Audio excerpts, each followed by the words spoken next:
Well, good morning, everybody. It's nice to see you all here. It's nice to finally hold the often rescheduled press conference. It's my pleasure as the host of this ministerial to read the minister's joint statement. We, the trade ministers of Australia, Brunei Darussalam, Canada, Chile, Japan, Malaysia, Mexico, New Zealand, Peru, Singapore, the United States, and Vietnam are pleased to announce that we have successfully concluded the Trans-Pacific Partnership negotiations.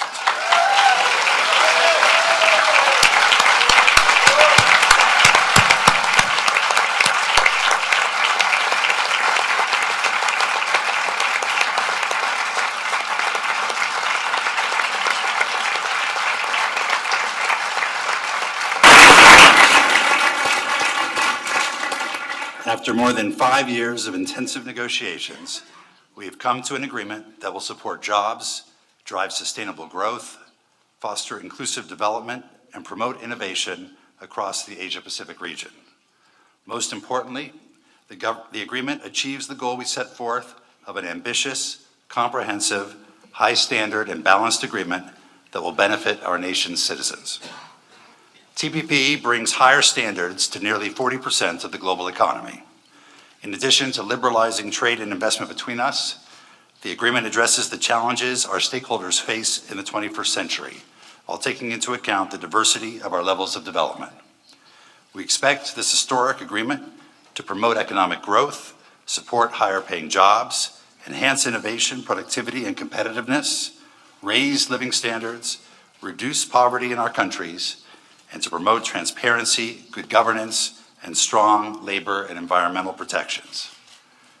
To formalize the outcomes of the agreement, negotiators will continue technical work to prepare a complete text for public release, including the legal review, translation, and drafting and verification of the text. We look forward to engaging with stakeholders on the specific features of this agreement and undergoing the domestic processes to put the agreement in place. With that, we're delighted to take questions.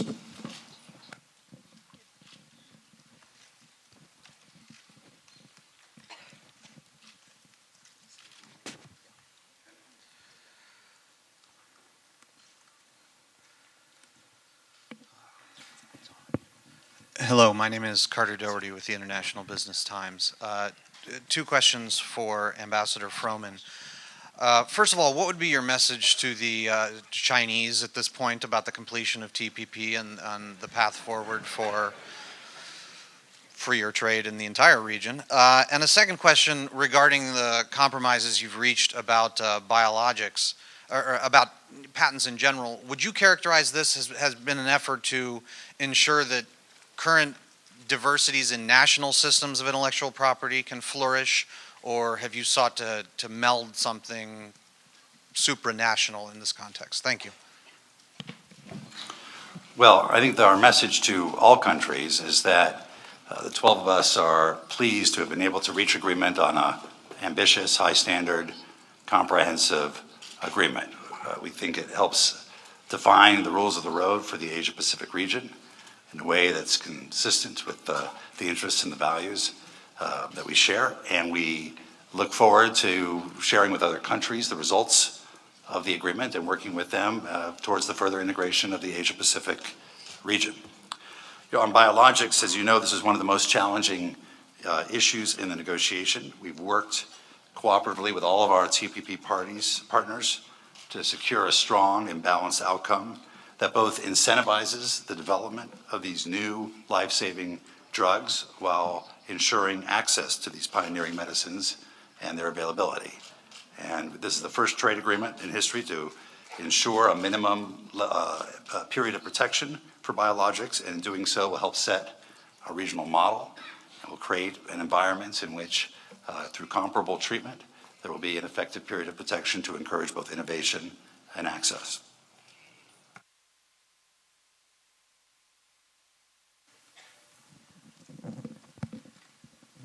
Hi, good morning. Richard Madden, CTV News in Canada. First question for anyone who wants to answer it, wondering what was the holdup that delayed your final ministerial news conference last night, specifically to Minister Ed Fast of Canada. You have a lot at stake because once this is done, you're returning to the re-election trail.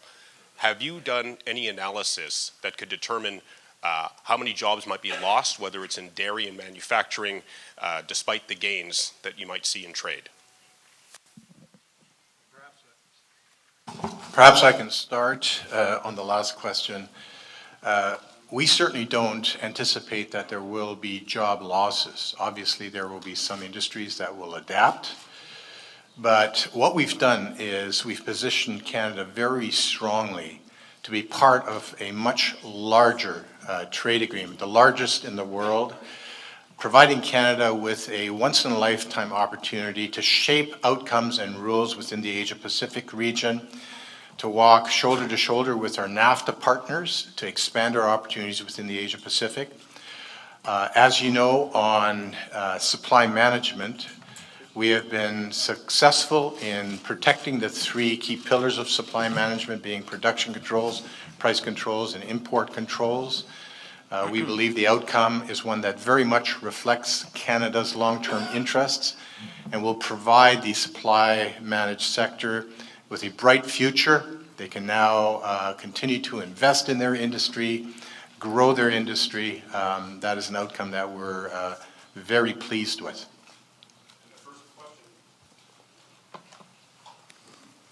What was the reason of the delay?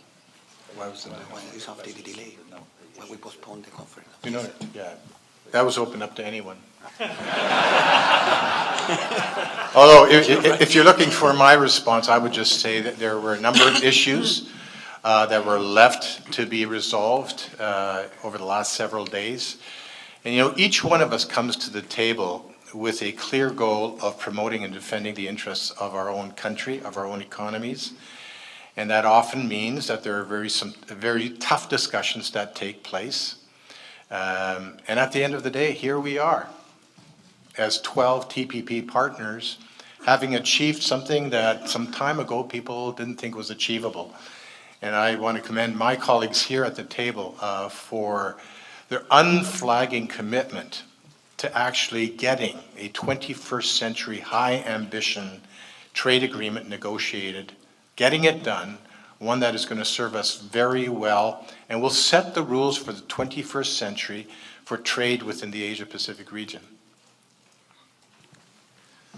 Good morning, sirs. I'm Shota Sato from Tokyo Broadcasting System. I just wanted to add up on that question he asked us. So what was specifically the obstacle for all the extensions? Was dairy the problem or was bio the problem? Could you explain on that, please? Thank you.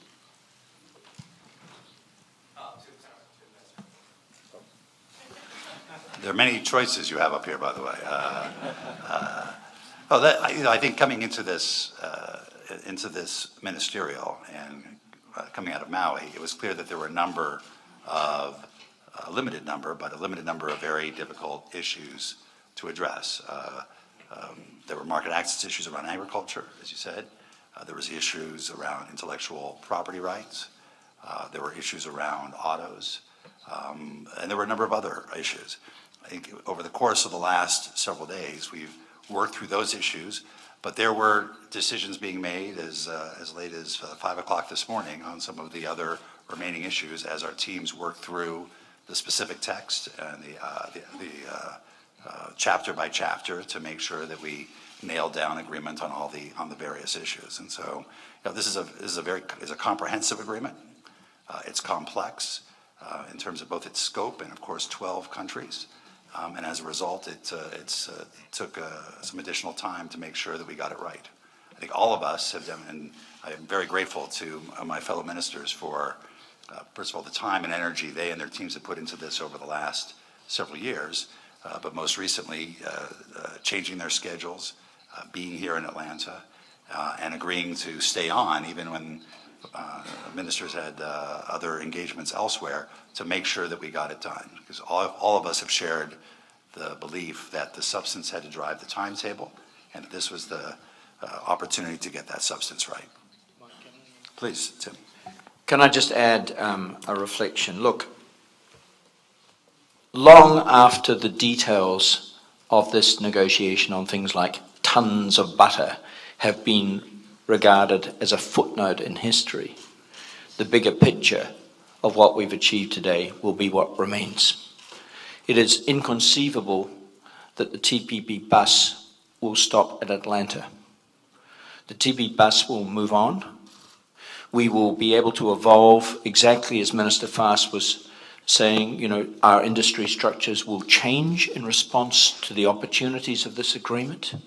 And in future years, we can be absolutely certain that the depth of achievement we've been able to reach at this point in our collective history will be deepened and broadened. And other people will join this agreement. Don't ask me to be precise, because I would then be forecasting the future. But I just want to tell you that while the difficult negotiations on things like dairy products, which in my country's case ended at 5 o'clock this morning, we have always to deal with these realities in a trade negotiation. But the bigger picture is the reason we're sitting here. And that bigger picture will be profoundly important and beneficial to the generations of the people in our respective countries.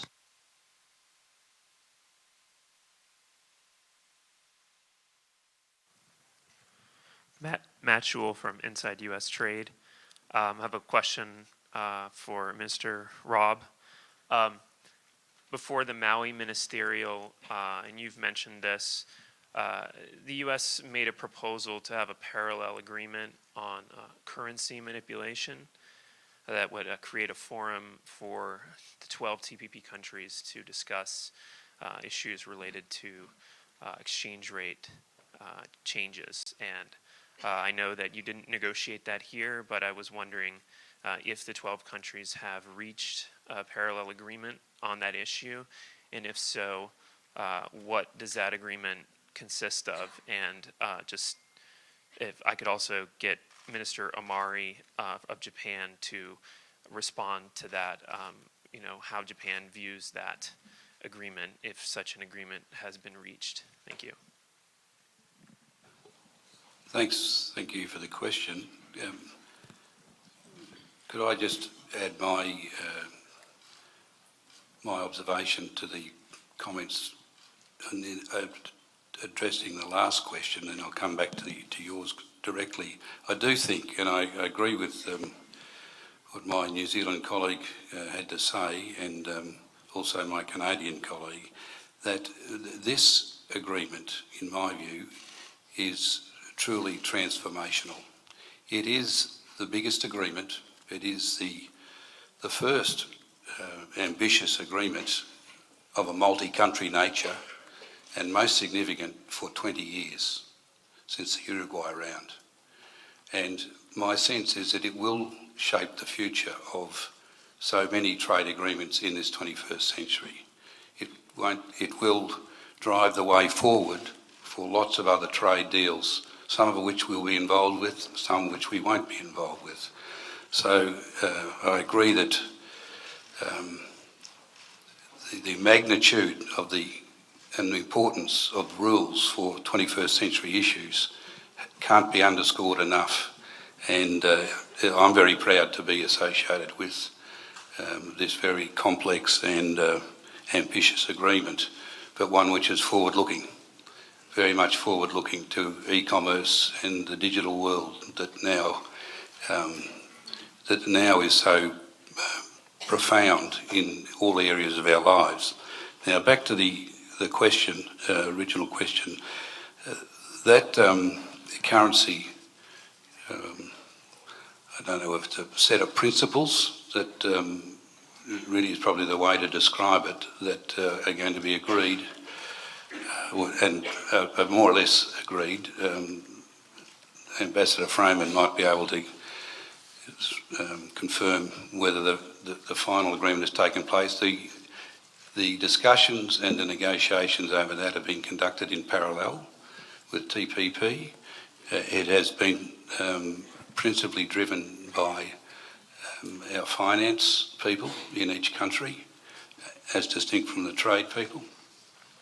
And it will establish, I think they have agreed to establish the forum and then and now just looking at the principles and the issues that will be regularly considered by a representative group from each country, and to add that further layer of stability that is embodied in this TPP deal.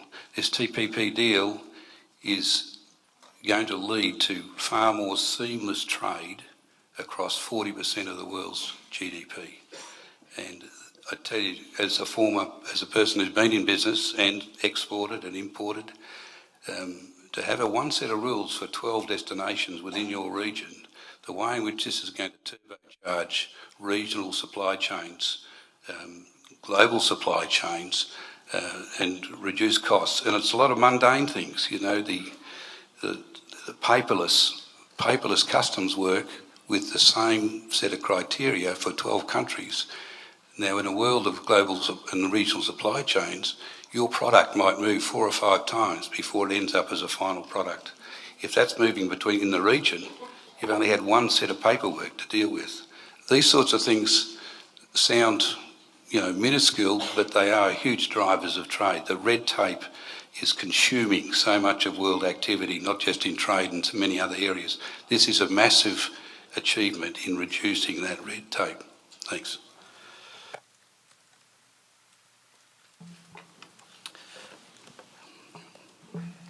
I'm sorry, I'd like to answer your question in Japanese because I don't have enough time to master English by the time of this press conference.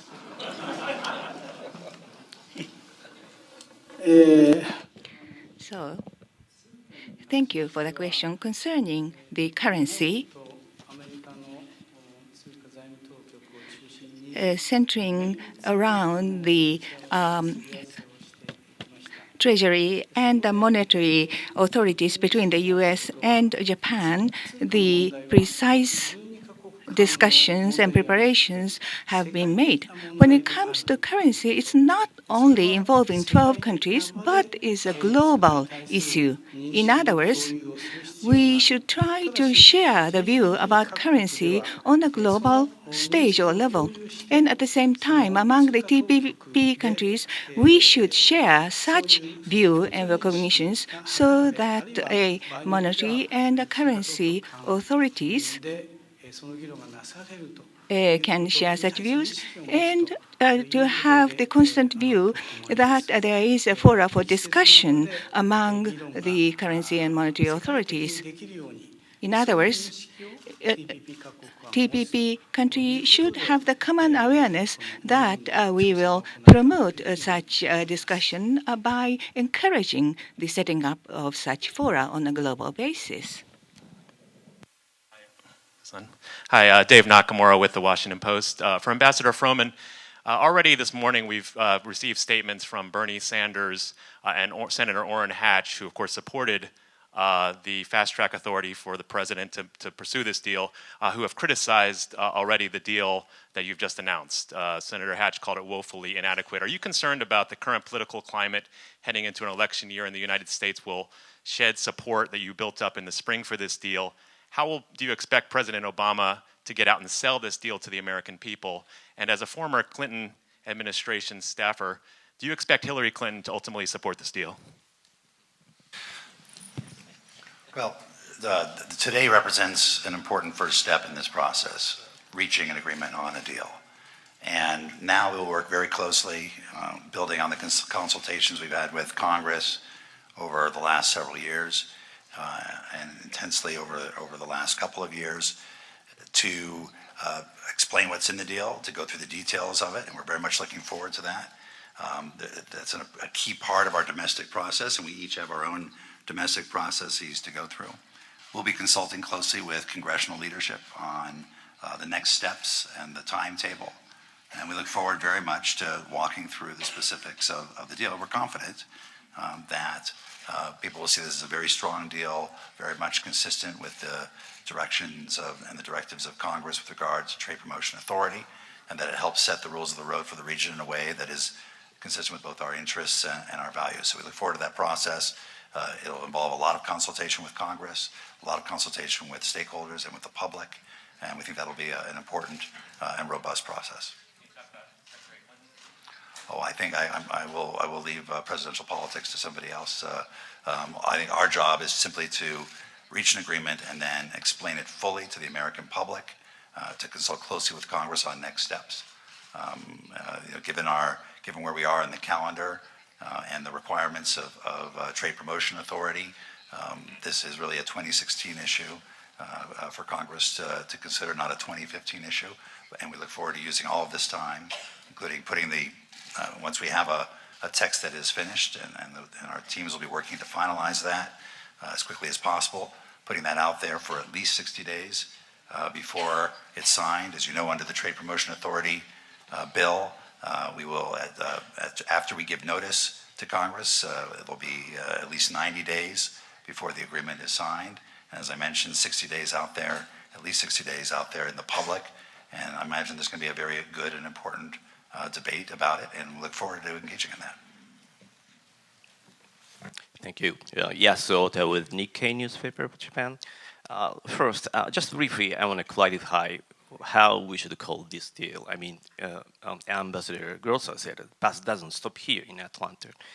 But we had a low-key expectation. Maybe we might call this an agreement in principle or the framework agreement was come up. But seems like this is whole agreement. So just the first question I want to ask to Mr. Froman. And also, as a person from the East Asia, Southeast Asia, going back to the very first question somebody asked about China, what does this mean, the deal means to the nations such as Vietnam and Malaysia? I would like to ask this question specifically to the representative of Vietnam and Malaysia. Having in the TPP means what? I mean, at the very beginning, I thought it's very difficult to reach a high standard of realization for two nations, but you have done. So I would like to have a comment from both nations. Thank you.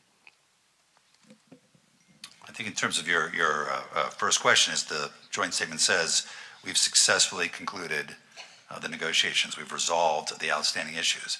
And now our teams will be spending a period of time finalizing the details of the text. But the intense period of negotiation we've had here in Atlanta and before that in Hawaii has really been focused on resolving all of the outstanding issues, both in market access and with regard to rules. And I'll ask my colleagues from Vietnam and Malaysia to reply to your second question. Thank you. Relating to your questions, Vietnam and Malaysia and maybe Brunei, at the same time we participate as TPP negotiation and ASEP. I think that for Vietnam, we are among the 12 countries of TPP. We are the less developed country in the group, but we think that we will overcome every difficulties to fulfill our obligation and our right. If we decided to join the ASEP negotiation, I think that we will follow the same manner as we did among TPP countries.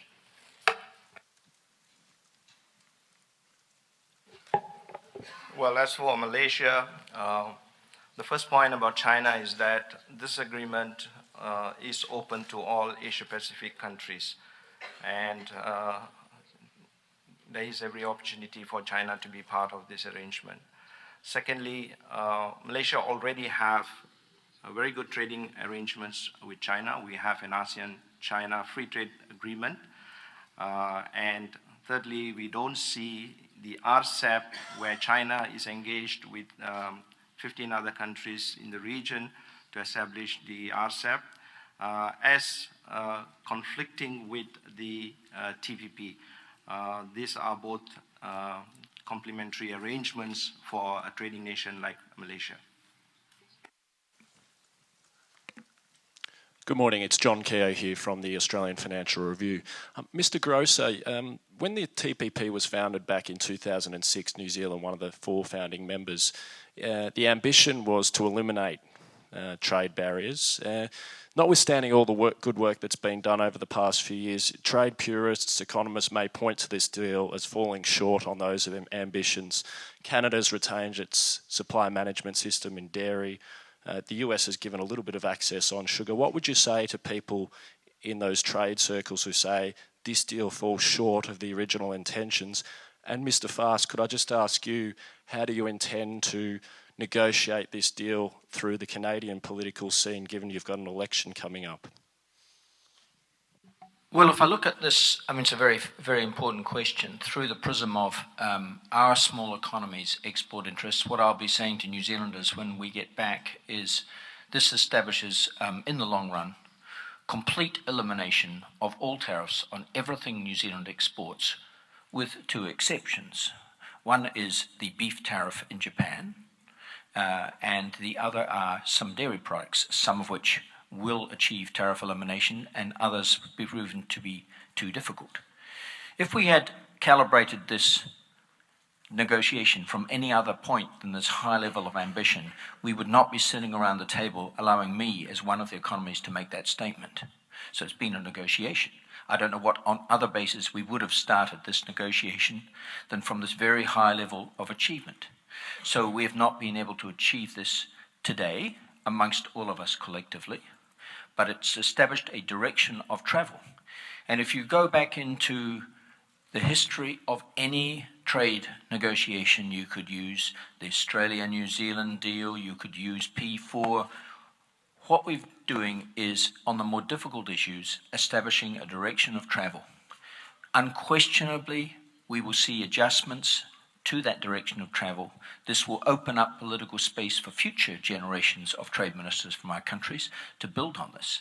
So if you think you shouldn't do anything because you cannot attain perfection, just remember the old phrase: the excellent is almost always the enemy of the good. In terms of Canada's timing, Canada's election will take place on October 19th, exactly 2 weeks from now.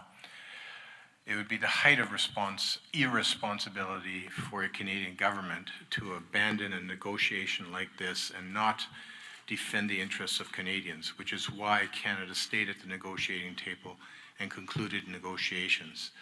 Now, please understand that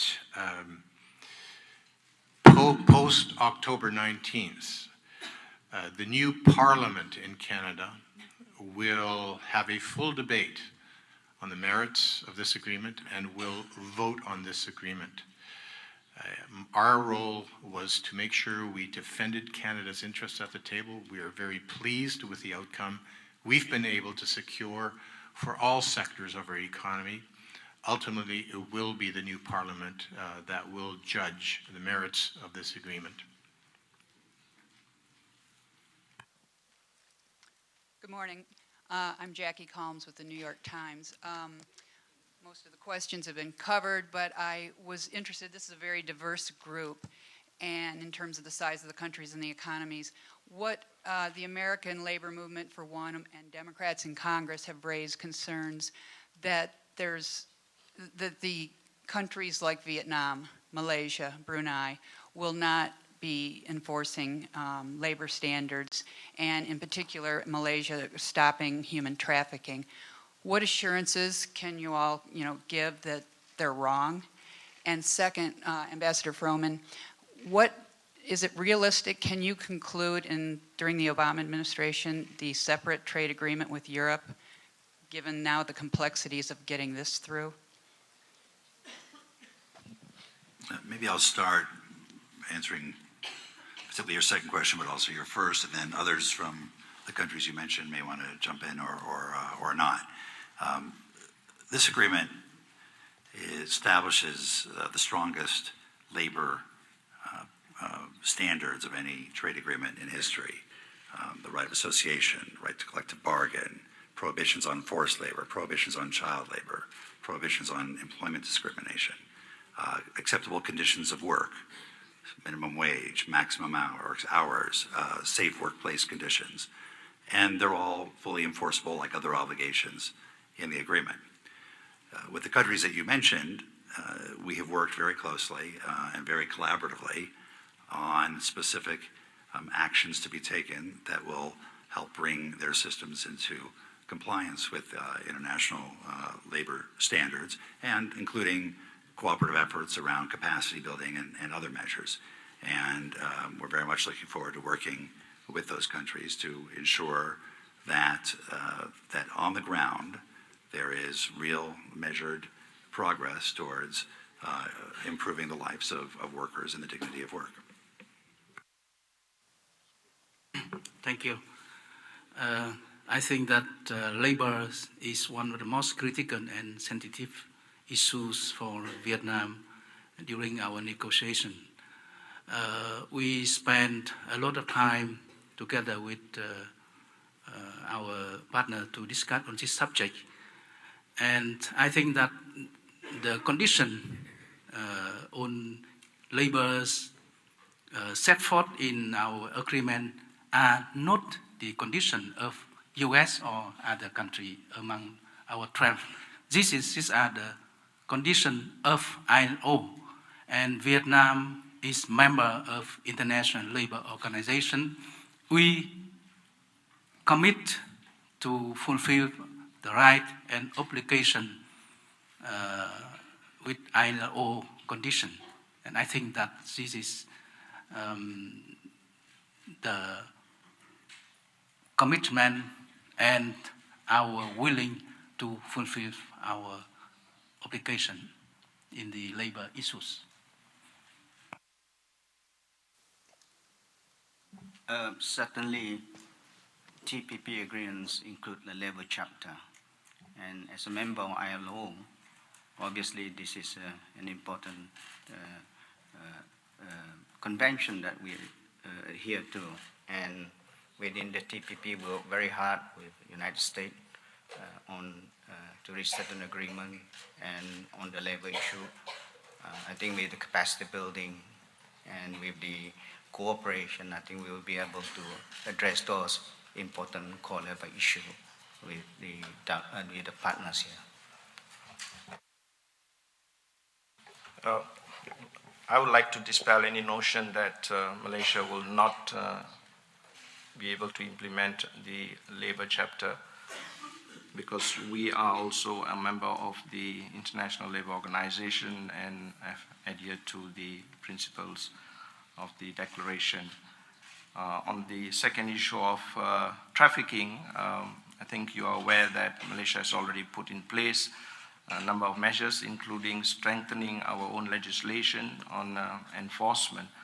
And this, I think, is also part of the labor standards that we are going to enforce through the labor chapter. Sorry. Well, I thought I should at least complete the press conference on TPP before turning to TTIP, but we have been engaged with our European partners for about a year and a half on this. We've had intense engagement, including with Commissioner Malmström just last week in Washington to review the state of play around TTIP, and we very much look forward to making progress and ultimately completing it consistent with the standards that we've set out for it. We have an upcoming round in another 2 weeks on TTIP, and we're making steady progress towards its completion. Hi, it's Sean Donnan from the Financial Times. Minister Amari, if I could just ask you about the economic and strategic implications of the agreement you have today. You have an economy that many believe will enter technical recession very soon. How important is this as part of your government's reform agenda and to boost growth at home? And also, how important is it for the Asia-Pacific region from Japan's perspective as a strategic exercise? Ambassador Froman, I couldn't not ask you a question. Just back to the issue of Congress, you said this is a 2016 issue for Congress. Given the presidential politics, can you talk a little bit more about timing and how certain you are that you can actually get this through Congress next year and before the administration leaves office?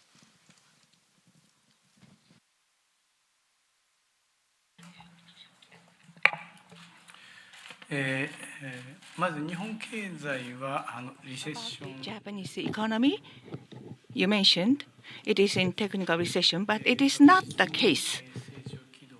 Japanese economy is in a sure path of growth and recovery, but there are some issues, and economic and employment indices show the best numbers in 25 years, and also corporate income also is the best in the history, best earnings, but they are not duly reflected in the investment and wages yet. Therefore, on the part of Abe cabinet, within this month, we'll organize a discussion session between the economic organizations and the government so that accumulated earnings should be used in an effective way to start a virtuous circle for the betterment of the economy, and to that end, what government can do. So we will accelerate such discussion. And you mentioned the TPP's strategic significance. TPP is not just an agreement to reduce the tariff to zero or near zero. It would ensure the free flow of goods as well as capital, and also the regulations or obstacles about the flow of investment would be eliminated. For instance, when a country tries to make investment in other countries, there could be a performance requirement, such as the requirement to do the technology transfer, or a half of what's produced should be exported, and so forth. Such a requirement stood in the way of the promotion of investment. We will eliminate that, and such rules will apply to newly participating countries. In other words, if China were to join TPP, then China cannot impose such performance requirements. So it will be a free flow of goods, capital, people, as well as information. So when we think of the growth of economy, the starting point is the free flow of managerial resources of every sense of the term. So the set of rules we construct among 12 countries will be the global standard for the 21st century. And I will not some say that we will not talk about specific name of the countries who are in the queue to participate in TPP, but there are multiple number of countries in the queue, and it will have a great tripling effect to induce more countries to wishing to join. And there, what we find is the freedom, democracy, and capitalism, the shared value we constructed together will spread throughout the world. And we take high pride in the fact that we have been the member to construct the original treaty. And by spreading the rules, we can make the world more affluent and strengthen the relationship of mutual interdependence. So it will mean the economic security, but at the same time, in an indirect sense, it will enhance the security in the region and to promote the solidarity in the region, in the economy and other. My name is Yoshioka from NHK TV. First of all, I'd like to say, sorry about that. I was happy to move on to the next question, but well, as I said, Sean, under TPA, as you know, there will be at least 90 days before the agreement is signed, and that'll take us into 2016. And in terms of the precise timing of dealing with TPP by the Congress, that's something that we'll work very closely with leadership in Congress to determine what the best pathway is forward. And we're looking forward to continuing that engagement as we have over the last several months. As soon as we get back to Washington this afternoon, to start those briefings about what's in the agreement, and to consult with the leadership about next steps. Thank you. Yoshioka from NHK. First of all, I'd like to say congratulations to all the ministers and the negotiators involved in this agreement. And my question is to the representative from Chile and Peru. First, on the biologics. You have, until the very last moment, you have the very intensive discussion with the US and other partners. So how did you overcome these difficult issues and explain to your people TPP's worth, having? So please explain that. And then the Minister Grijaldo of Mexico, there are, during the negotiation, there are growing concern among the negotiators that over the US leadership, they say that the U.S. is having a strategy that once U.S. get the deal with a big economy like Japan or Australia, others could be just swept away. So it makes difficult for all the issue in Maui between the discussion between the U.S., Japan, and Mexico, Canada, I believe. So do you have any comment about that? Thank you for the question. You're right. Biologic issue was one of the most sensitive issues in the negotiation, at least in the case of Chile. It was an exhaustive negotiation during the entire process, but also during this round. In the case of Chile, we are very pleased with the final result. We really think that we have a balanced result. We are going to maintain our internal regulation in a data protection, and also we are going to keep the regulation we already have in the previous free trade agreement.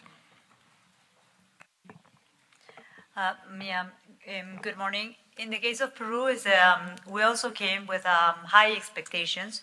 We knew we had sensitive issues, and we were devoted to work as hard as possible to make the deal, to be here with this group.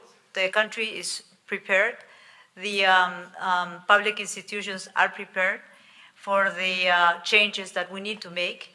And we have to look at this, as everyone has been saying here, as a balance, right? At the end of the day, what we're looking through a 21st century is exactly just to set the standards for us to bring more jobs to our countries. The free trade, in the case of Peru, has proven to make Peru that has been possible to be seen as a country that has been growing at an average rate of 6.4 in the past decade. And that was thanks to the opening of our economy. We're a small economy, we're 30 million people. We have been through 17 free trade agreements. We have made possible for farmers, for agro-exports, to have decent lives and to change the lives of their children. That has been possible thanks to new markets that have been opening. We are sure that this is a deal that will bring prosperity to our country, that will prepare to compete us with the right tools, and that will be, as I said, no one has mentioned here, for example, that I'm the only woman among these 11 gentlemen. And this is part of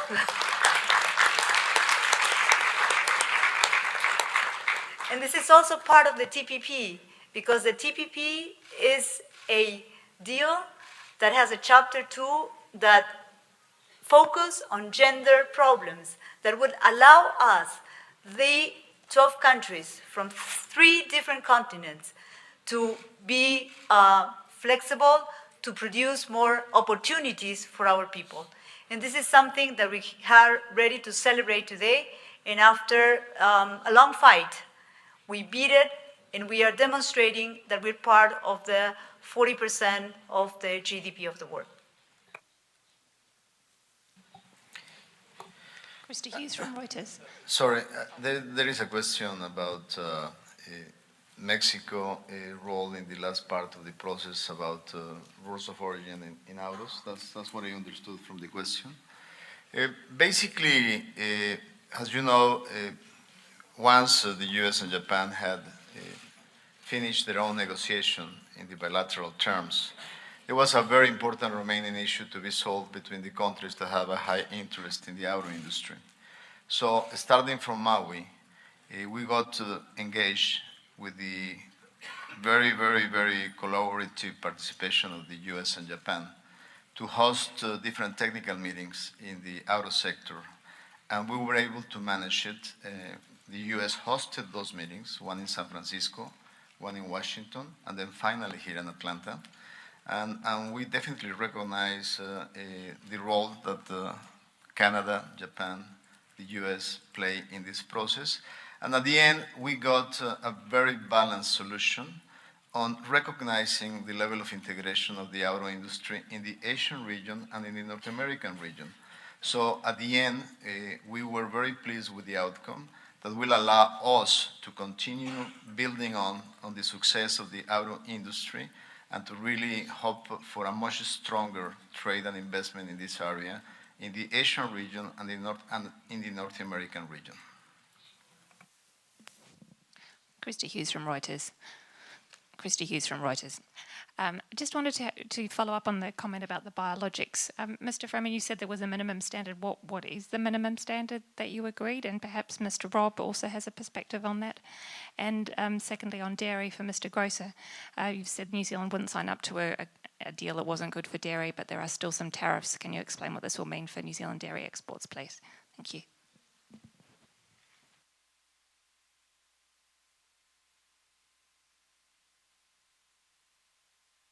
Yes. So, Chris, I think as we have talked about, and I think as Minister Robb was quoted in the press today, I think very articulately, there was a recognition of the importance of innovation, of the importance of having effective market protection for encouraging innovation, and a recognition that there may be multiple ways of achieving that. So for some of us in our systems, we use data protection as the method for creating effective market protection, and we have in the United States, of course, 12 years. In some of the other countries, 8 or 10 years. What we're doing in TPP is recognizing that we're all trying to achieve that effective market protection and deliver a comparable outcome through various mechanisms, including at least 5 years of data protection plus other government measures that can achieve a comparable outcome. And I think that was a long and hard discussion among all the parties around the table, reflecting different levels of development, different levels of development of the pharmaceutical and biotech industry. And the outcome, I believe, both encourages and incentivizes the innovation around important life-saving medicines and treatments, and ensures access to affordable medicines more broadly around the world. On dairy, let me introduce some economics, not just politics, into this discussion. So the extraordinary thing about dairy products, which was one of the most sensitive issues we had to resolve here, and obviously of crucial importance to my country, is that New Zealand has only 2.5% of world dairy production, and roughly, depending on how you measure it, 1/3 of world trade. I mean, can you imagine that being possible in, say, the world of autos? That a tiny auto country that had only 2.5% of world automobile manufacturing would be the largest automobile exporter in the world. It would be impossible. And the economics behind this is that this is a reflection of the fact that we've had 50, 60 years of integration of the motor vehicle industries of the planet, and we've just started this process on dairy. So, we start every journey where we stand. So over the long term, we are moving in a more liberal direction on dairy products. In the last 20 years, what it means for New Zealand, you asked me, is that this will build on complete free trade into China, we have, complete free trade into Taiwan, complete free trade into the whole of Southeast Asia, and I could go on. And these are progressively opening up opportunities, not just for my industry and, of course, Australia also as a major dairy exporter, but for other people. So we will see normality spread. The advantage of this for New Zealand is not just about new opportunities, it's about reducing volatility. So in economic terms, what you have is a highly closed market. And therefore, when supply and demand get out of kilter, as they have recently in world dairy markets, it's all focused on a huge relative adjustment in the international part of the equation. This agreement will not only create opportunities for dairy farmers in Australia and New Zealand, but it will help over the long term to reduce volatility. So it's all about the direction of travel. This is unquestionably positive for our dairy farmers. Krista, can I just add, just want to make the point that what we're talking about is ensuring that there's that effective market protection. And again, we do it in the United States through 12 years of data protection, but even countries that have a lower period of data protection through their regulatory measures, their administrative measures, their requirements for perhaps additional clinical trials or their inspection of manufacturing plants or the various steps that they go through. You know, as Minister Rob said earlier today, it may take 7 or 8 years beyond the 5 years of data protection for various biosimilars to be approved. And so our goal is, whether you're doing it one way or the other, one stream or another, is to have a comparable outcome in terms of incentivizing innovation and at the same time ensuring access to affordable medicines. I was asked whether I agreed with the comments, and I do agree with the assessment of Ambassador Froman of the biologics position that was established. The thing is that many observers assumed that we had to arrive at some hybrid single system. The agreement recognises that we can travel on different roads but end up at the same outcome. And we can travel with some common elements, and the minimum standard for data protection is common to all of us. But at the same time, the deal agrees or recognises that the existing systems of different countries are able to reach the same outcome. And that's been a very important construct, and that's why we've been able to, like not just in biologics but so many areas, if we bring that sort of common sense approach which is focused on outcomes, we're able to create a situation where such a diverse range of countries, different cultures, different languages, very different states of development, different political systems. It's a remarkable effort that all of us, all 12 of us, feel we can go back and sell what is a truly transformational agreement. So I'm in full agreement with Ambassador Froman. This next question will be our last question. If you would, please keep your seats following the answer while the ministers exit the room. Thank you so much for having this, and thanks to Minister Grosser for introducing economics into the conversation. I wanted to ask briefly 2 questions. For Vietnam, what would this deal do to the Vietnamese economy? Would it boost certain industries like textiles? Where do you see this deal shaping the Vietnamese economy? And then, of course, for Ambassador Froman, when you go to Congress this afternoon and start talking about the wins in this deal, which industries are you going to mention? Will it be products or services or farms? If you could mention an actual few industries, if not companies that would benefit, that would be great. Thank you very much. Thank you for the questions relating to Vietnam textile industry. I think that our economy based on a very important contribution of textile industry. Therefore, when we joining TPP, that means that our textile industry can grow faster, and it will bring benefit for the poor people, because textile industry in Vietnam mobilized about million of people. And I thank the country of TPP to create favorable conditions for Vietnam to enjoy some interest and benefit in textile industry? Thank you.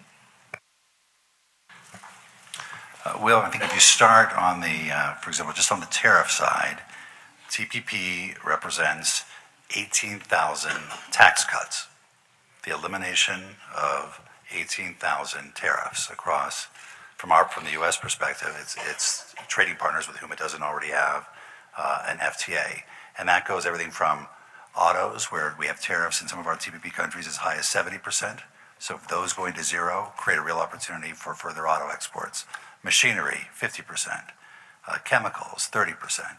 Agricultural products, whether it's both tariff and non-tariff barriers, tariffs will either be eliminated, greatly reduced, or quotas will be significantly increased and their administration will become more efficient. So beef, pork, dairy, opportunities for export. Our dairy industry has become a more export-oriented industry in the last 10 years. We now export about 15% of our dairy product, and this will open up additional opportunities in these other countries where they face either tariff or other non-tariff barriers. Services equally. I spend a lot of time with small businesses who engage in global commerce through the internet. And when they sell a product from the United States to another TPP party through the internet, they're using telecommunication services, software services, electronic payment services, and express delivery services. Those are all services covered by this trade agreement to ensure that those services are kept open. And that very much helps small and medium-sized businesses who find the challenges of international trade to be significant when they have to navigate different customs rules and different border procedures. Making sure those services are open, particularly for the digital economy, for the internet economy, is extremely important. So whether it's manufacturing goods, agricultural products, or services, we see great opportunities for increasing Made in America exports and supporting good-paying jobs here at home. Thank you, ladies and gentlemen. That concludes our press conference. Again, if you would, keep your seats while the ministers make their exit.